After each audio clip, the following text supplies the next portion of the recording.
Good morning. कैसे हैं आप लोग? उम्मीद करते हैं अच्छे होंगे।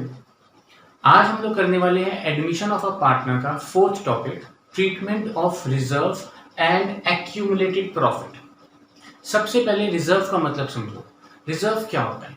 कभी भी पार्टनर्स प्रॉफिट में से कुछ पैसा निकाल के अपने किनारे करके सेव करके चलते हैं कोई भी पर्पस के लिए, उसको हम लोग रिजर्व कहते हैं इन सिंपल टर्म्स।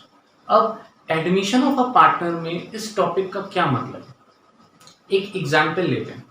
मान लो मैं और मेरे भाई हम लोग मिल के ना कुछ पैसा डेली इक्वली सेव करते थे। वो मनी बैंक नहीं होता है, उसमें हम लोग ने कुछ पैसा मैं रखता था और वही उतना ही पैसा मेरे भाई भी रखते थे। हम लोग का पर्पस था कि एक साल हम लोग सेव करेंगे और एक साल के बाद हम लोग मिल के एक कार परचेज कर लेंगे। तो हम लोग डेली कुछ ना कुछ मनी उसमें सेव करके चलते थे। एक दिन बाद, काफ़ी दिन हो गए, हम लोग ने बहुत दिनों सेव किया और काफ़ी दिन बाद हमारे बीच में लड़ाई हो गई और गुस्से गुस्से में हम लोग ने बोला कि नहीं, मुझे तुम्हारी नीड नहीं है, मुझे वो पैसों की ज़रूरत नहीं है, तुम्हारे साथ मिलके मैं कार नहीं लूँगा, मैं अपने कार अकेले ही लूँगा, मुझे तुम्हारी हेल्प की ज़रूरत नहीं है। तो ऐसे हम लोग के बीच में कुछ लड़ाई हो गई। अब मुझे ये बताओ कि जो हम लोग ने मनी सेव किया था एक लॉकर में या उस मनी बैंक में जो रखा था, उसमें से हम लोग पैसे निकाल लेंगे और कितना कितना पैसा निकालेंगे? जितना जितना पैसा हम लोग ने सेव किया है उतना उतना पैसा निकाल लेंगे। अगर आधा आधा किया है तो हाफ हाफ हम लोग विड्रॉ कर लेंगे। अगर मैंने ज़्यादा किया होगा तो मैं ज़्यादा विड्रॉ करूँगा, उन्होंने ज़्यादा किया होगा तो वो ज़्यादा विड्रॉ करेंगे। तो पॉइंट ये है कि कभी भी हम लोग के बीच में जो एग्रीमेंट हुआ था सॉर्ट ऑफ, अगर वो चेंज हो रहा है तो जितनी भी सेविंग्स हम लोग ने मिलके की थी कोई भी पर्पस के लिए, उस सेविंग्स को हम लोग विड्रॉ कर लेते हैं। इसी तरीके से एडमिशन ऑफ अ पार्टनर में कोई एग्रीमेंट जब चेंज होगा, जब भी पार्टनर का एडमिशन होगा तो आपका एग्रीमेंट चेंज हो रहा होगा, तो पुराने पार्टनर्स ने जितनी भी सेविंग की होंगी उन सेविंग्स को वो विड्रॉ कर लेंगे। और किस रेशियो में विड्रॉ करेंगे? जिस रेशियो में उन्होंने सेविंग्स की होंगी, ओल्ड रेशियो में। तो यहाँ पे यही मतलब है कि जितनी भी आपने सेविंग्स की हैं वो पुराने पार्टनर्स विड्रॉ कर लेते हैं और हम लोग को उसी विड्रॉ की जनरल एंट्री सीखनी है, ट्रीटमेंट। उसी विड्रॉ की क्या जनरल एंट्री होंगी वही सीखनी है। ट्रीटमेंट ऑफ रिजर्व मतलब जो सेविंग की है। अच्छा, कितनी तरीके की सेविंग्स हो सकती हैं या कितने तरीके के रिजर्व्स हो सकते हैं? तो ये कई सारे रिजर्व्स लिखे हैं मैंने। इन दो रिजर्व्स पे बॉक्सेस बनाए हुए हैं।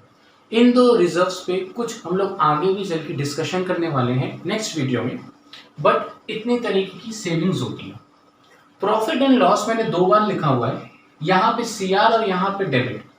डेबिट का मतलब लॉस और सीआर का मतलब प्रॉफिट। एक्यूमुलेटेड प्रॉफिट का मतलब होता है अनडिस्ट्रीब्यूटेड प्रॉफिट, वो प्रॉफिट जो पार्टनर्स के बीच में अभी तक डिस्ट्रीब्यूट नहीं हुआ है। तो इसका भी सेम ट्रीटमेंट है, इसलिए इसको एक ही टॉपिक में रखा गया। नीचे एक नोट के तौर पे मैंने लिखा है, employ provident fund and ESI payable are not reserves. Employ provident fund, ये जो रिजर्व है ये एम्प्लॉयज के लिए कोई पर्पस के लिए बनाया गया है, ये पार्टनर्स ने अपने लिए नहीं बनाया है, तो इसलिए इसको रिजर्व नहीं कहते हैं, इसको एक नॉर्मल लायबिलिटी की तरह ट्रीट करेंगे। तो आज का जो टॉपिक है वो सिर्फ रिजर्व के बेसिस पे, ठीक है। अब इसमें मोर क्लैरिटी के लिए हम लोग एक छोटा सा क्वेश्चन सॉल्व करके देखते हैं। आइए क्वेश्चन देखते हैं। सपोज 1 अप्रैल 2018 को ए बी पार्टनर्स थे, 3:2 का रेशियो था। साल खत्म होने के बाद बैलेंस शीट बनी और बैलेंस शीट बनने के बाद सी का एडमिशन हुआ है बिजनेस में। अब सी का एडमिशन हुआ है तो सारी टर्म्स एंड कंडीशंस चेंज होंगे। तो अभी तक जितना भी मनी ए एंड बी ने सेव करके रखा था उस सारा मनी या सारी जो रिजर्व्स हैं वो सब कुछ डिस्ट्रीब्यूट होगा। तो यहां से देखिए, एक ये रिजर्व है, एक ये रिजर्व है, एक ये प्रॉफिट है और एक ये प्रॉफिट एंड लॉस है। ये सब कुछ ऑल पार्टनर्स को डिस्ट्रीब्यूट होगा ओल्ड रेशियो में। अब पॉइंट ये है कि डिस्ट्रीब्यूट तो होगा पर क्या जनरल एंट्री होगी? ये जो लायबिलिटी साइड है, इस लायबिलिटी साइड का नेचर होता है क्रेडिट साइड। इसको मुझे खत्म करना है तो इसको मैं ऑपोजिट कर दूंगा, लाइक जनरल रिजर्व को मैं डेबिट कर दूंगा, वर्कमैन कंपनसेशन रिजर्व को भी मैं डेबिट कर दूंगा, जितना जितना भी अमाउंट है, और ये पैसा ऑल पार्टनर्स को डिस्ट्रीब्यूट हो जाएगा टू ए 2B। टोटल हो गया 9 लाख। 9 लाख जब 3:2 के रेशियो में डिवाइड होगा तो 5,40,000 और 3,60,000 होगी। तो एक जनरल एंट्री तो ये हो जाएगी इनकी। अगर मैं इस एडवर्टीजमेंट सस्पेंस की बात करूं या प्रॉफिट एंड लॉस की बात करूं तो ये भी इनका नेचर है एसेट साइड है, मतलब नेचर है डेबिट साइड। इसको मुझे खत्म करना है तो मैं इसको क्रेडिट साइड लिख दूंगा। तो क्या करेंगे, ए बी को डेबिट कर दिया to advertisement suspense to profit and loss. देखिए एडवर्टीजमेंट सस्पेंस और 2 लाख है, प्रॉफिट एंड लॉस 5 लाख है। इस 7 लाख को जब 3:2 में डिवाइड करेंगे तो यह आपका हो जाएगा 4,20,000 एंड 2,80,000।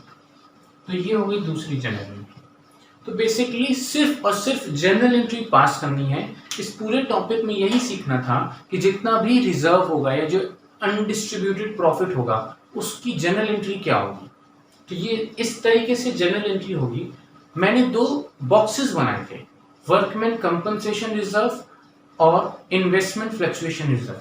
इसके ऊपर हम लोग एक नेक्स्ट वीडियो में सीखेंगे, इसी पे एडजस्टमेंट आएंगे।